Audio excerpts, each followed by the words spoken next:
আপনারা কি জানেন কিয়ামতের ময়দানে কোন ইমানদারকে, কোন মানুষকে আল্লাহ তাআলা কোন হিসাব করে বিনিময় দিবেন না, বিনা হিসাবে দিবেন, যে হিসাব নিকাশ নাই, বিনা হিসাবে ঢেলে দিবেন আল্লাহ তাআলা কাকে জানেন? একমাত্র ব্যক্তি সবরকারী। কোন ব্যক্তি? যে অসুখে সবর করেছে, বিপদ আপদে সবর করেছে, মানুষের কটুকতায় সবর করেছে, অসুখ বিসুখে সবর করেছে, মুসিবতে সবর করেছে, ধৈর্যের পাহাড় হয়েছে, ধৈর্য ধারণ করেছে, সবর করে ঢোক গিলেছে, সবর করে নিজেকে নিয়ন্ত্রণ করেছে, কোনো কষ্টে হাহুতাশ করে নাই, নাশুকুরি করে নাই, আল্লাহর কুফরি করে নাই। এই ব্যক্তি সম্পর্কে আল্লাহ বলেছেন সবরকারীদের বিনিময় আল্লাহ রাব্বুল আলামিন কিয়ামতের ময়দানে কোনো হিসাব নিকেশ করা ছাড়া, তুমি নামাজ কয় ওয়াক্ত পড়ছো, রোজার কতগুলোর সওয়াব পাবা, সুবহানাল্লাহ কতবার পড়ছো, আলহামদুলিল্লাহ কতবার পড়ছো, কয়বার কোরআন খতম দিছো, কয়বার কি ভালো কাজ করছো, এই সমস্ত হিসাব নিকেশ নাই বান্দা। তুমি সারা জীবন সবর করেছো, সব ক্ষেত্রে সবর করেছো, আজকে তোমার দেওয়ার ক্ষেত্রে কোনো হিসাব নিকেশ নাই, বিনা হিসাবে আল্লাহ তাআলা ঢাইলা দিবেন। ভালো করে শুনে রাখেন, পৃথিবীতে একটি মানুষ দেখাতে পারবেন না যে সবর করে সে ক্ষতিগ্রস্ত হয়েছে। রব্বুল আলামিন দিয়াও পরীক্ষা করেন, নিয়াও পরীক্ষা করেন। দেওয়ার পরও মনটাকে ছোট করে আল্লাহর দিকে শুকরিয়া আদায় করে নিজে অবনত থাকা, এটা হলো পরীক্ষায় জেতার পথ। আর আল্লাহ যখন নিয়ে যান তখন সবর করে ঢোক গিলতে পারা, এটা হলো সবর। আল্লাহ আমাদের সবাইকে তৌফিক দান করুন। আমরা সবর সবাই করি, কখন করি? মাত্র নামাজ পড়ে আসছেন, টুপিটা মাত্র খুলছেন, এখন দেখেন মোবাইলটা নাই, জুতাটা নাই। এবার চোরের মা বাপ 14 গোষ্ঠী সব গালিগালাজ দিয়া সাইরা, এরপরে যখন দেখছেন হ্যাঁ গালিগালাজ তো দিলাম, লাভ তো হলো না, মোবাইল তো পাই নাই, বেটা তো নিয়ে পালাইছে। এবার আমরা শেষে বলি কি, যাক কি আর করা, আল্লাহ ভরসা। প্রথম ধাক্কা যখন আসবে, যদি নিজেকে নিয়ন্ত্রণ করতে পারেন, এর নাম হলো সবর। গালিগালাজ করে আর সব শেষ করে এরপরে বললেন যাক কি আর করা, সবর করলাম, তো এর নাম সবর না, এর নাম 2 নাম্বারই। অনেকেই আছে দেখবেন বাসায় গিয়া হয়তো কোনো একটা জিনিস উল্টাপাল্টা দেখছে, আচার বিচার ভাঙচুর করে এরপরে একাকার করে যখন দেখছে মাথাটা একটু ঠান্ডা হয়ে আসছে, এবার কয় যাক যা হয়েছে যাক, ভুলে যাও, আল্লাহ ভরসা, সবর করলাম, কি আর করা, আছে না নাই? এই 2 নাম্বারের নাম সবর। আল্লাহ তাআলা আমাদের সবাইকে সবর করার তৌফিক দান করুন। সবরের ওয়াজ করা যত সোজা, সবর করা কিন্তু এত কঠিন। পরিস্থিতির মুখে দাঁড়িয়ে বিপদের মধ্যেও হাসতে পারা, এটা খুব সহজ কথা না ভাই। শত শতবার কোরআন খতম দেওয়া সহজ, হাজার হাজার রাকাত নফল নামাজ পড়া সহজ, শত শতবার দিন নফল রোজা রাখা সহজ, হাজার হাজার লক্ষ লক্ষ কোটি কোটি টাকা দান করাও সহজ। মহা কঠিন সময়ে নিজেকে নিয়ন্ত্রণ করে সবর করতে পারা, এটা এত সহজ। সবরকারীদের কাতারে শামিল করে দেন মালিক, ধৈর্যের পাহাড় হওয়ার তৌফিক দান করেন। আমি জীবনে কিছু সবরকারী মানুষ দেখেছি। আল্লাহর বান্দি, এত বিপদ আপদের মধ্য দিয়ে একটা মানুষের জীবন পার হইতে পারে, যেটা কল্পনা করলেও আমরা কল্পনা আনতে পারবো না যে বিপদ আপদ কত ভাবে হতে পারে। শুরুতেই স্বামী অমানুষ, তালাক দিয়ে দিয়েছে, এরপর সারাটা জীবন ভুগছেন ক্যান্সারের মতো রোগে, সেটাতেও পা কেটে ফেলে দিতে হয়েছে, এরপরে একটা একটা করে কয়েকটা অঙ্গ কেটে ফেলে দিতে হয়েছে, বিছানায় শয্যাশায়ী। এরপরও আল্লাহর বান্দের মুখে কখনো অভিযোগ ছিল না। তিনি বলতেন আমার মালিক আমার উপর খুশি আছে কিনা, আমার টেনশন সেটা, হাত যাক, পাও যাক, মাথা যাক, শরীর যাক, জীবন যাক, এটা আমার ইস্যু না।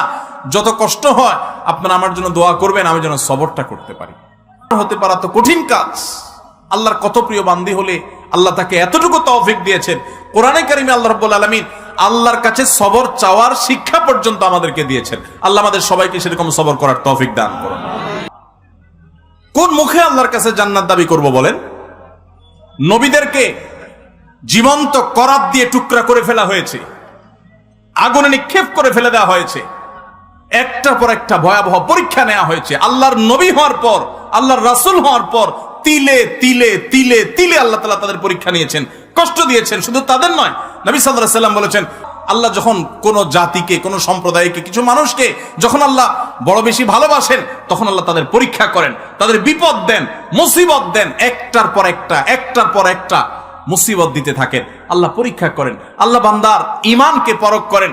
আমি কিছু মানুষকে দেখেছি, তারা বলেছে ভাই নামাজ কালাম একসময় পড়তাম না, কই দিনকাল তখন এত খারাপ ছিল না, এখন নামাজ কালাম পড়া ধরছি, হালাল হারাম বাজ বিচার করা ধরছি, সুদ ছেড়ে দিয়েছি, ঘুষ ছেড়ে দিয়েছি, 2 নম্বর পথ ছেড়ে দিয়েছি, এখন দেখি ব্যবসা বাণিজ্য সব দিন দিন নাই হয়ে যেতেছে, সব পায়ের নিচ থেকে মাটি সরে যাচ্ছে। আমি বললাম যে এটাই হলো আল্লাহর পরীক্ষা। আল্লাহর দিকে যখন আসে কেউ, আল্লাহর দিকে আগায়, সে কি আসলেই আগাচ্ছে কিনা, সে কতটা পিওর, তার ভিতর থেকে সে অগ্রসর হয়েছে কিনা, আল্লাহ তাআলা ধাক্কা দিয়ে পরীক্ষা করেন। ভাইরা আমার, চুলের থেকে নুন খসলে আমাদের হাত সামনে চলে আসে, ঠিক না বে ঠিক? টোটা সামনে চলে আসে, আমরা হাতা গোছানো শুরু করে দেই। এগুলা কোন ইমানদারের চরিত্র। নবী করিম সাল্লাল্লাহু আলাইহি সাল্লাম বলেছেন, সাহাবীদের সাথে একবার যাচ্ছিলেন উনি কোথাও, তো এক জায়গায় এরকম জটলা পেকে গেছে, জটলা পাকা দেখে নবী সাল্লাল্লাহু আলাইহি সাল্লাম জিজ্ঞাসা করলেন কি হচ্ছে এখানে? বললেন যে ইয়া রাসূলুল্লাহ, এখানে কুস্তি চলতেছে, এক বীর মারাত্মক শক্তি, তার সাথে কেউ পারতেছে না, যে আসতেছে একটার পর একটা সবগুলারে কাজ করে ফেলা দিচ্ছে, তার সামনে কেউ পারতেছে না। তখন নবী করিম সাল্লাল্লাহু আলাইহি সাল্লাম বলেছেন, তোমাদেরকে কি আমি বলে দিব এই লোকটার চাইতে বড় বীর কে? এ তো বাহাদুর খুব, এর চাইতে বড় বীর, এর চাইতে বড় শক্তিশালী মানুষটাকে জানো? সাহাবীরা বলেন ইয়া রাসূলুল্লাহ, অবশ্যই বলেন, এর চাইতে বড় শক্তিশালী মানুষকে আমরা তো জীবনে দেখি নাই, কে সে? তো নবী সাল্লাল্লাহু আলাইহি সাল্লাম বলেছেন, আসো তার সাথে পরিচয় করাই। এই লোকটা যে অনেক বেশি শক্তিশালী, সে অনেক বড় কুস্তিগীর, সে সব মানুষকে কুপকাত করে দিচ্ছে।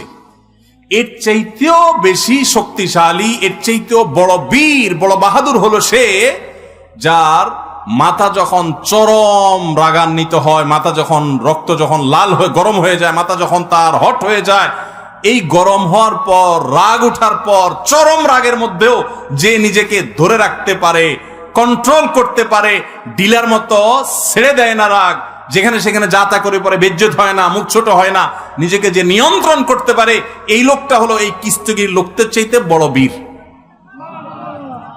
তো যে ব্যক্তির রাগ আসার পর এটা ধরে রাখতে পারে না, কন্ট্রোল করতে পারে না, ছেড়ে দেয়, যেখানে সেখানে যা তা ঘটায় ফেলায়, এই ব্যক্তি হলো এই ডায়রিয়ার রোগীর মতো ডায়রিক হয়ে গেছে, লুজ হয়ে গেছে। এই সমাজে টাইট মানুষ বেশি না লুজ মানুষ বেশি? এখন কি টাইট হবেন না লুজ হবেন? নিজের সঙ্গে সংগ্রাম করবেন যে না, যত কঠিন পরিস্থিতি আসুক আমার মুখ খারাপ হবে না, মুখ দিয়ে গালি বের হবে না, হাত ছুটবে না, আমি অন্যায় করব না, আমি নিজেকে কন্ট্রোল করব।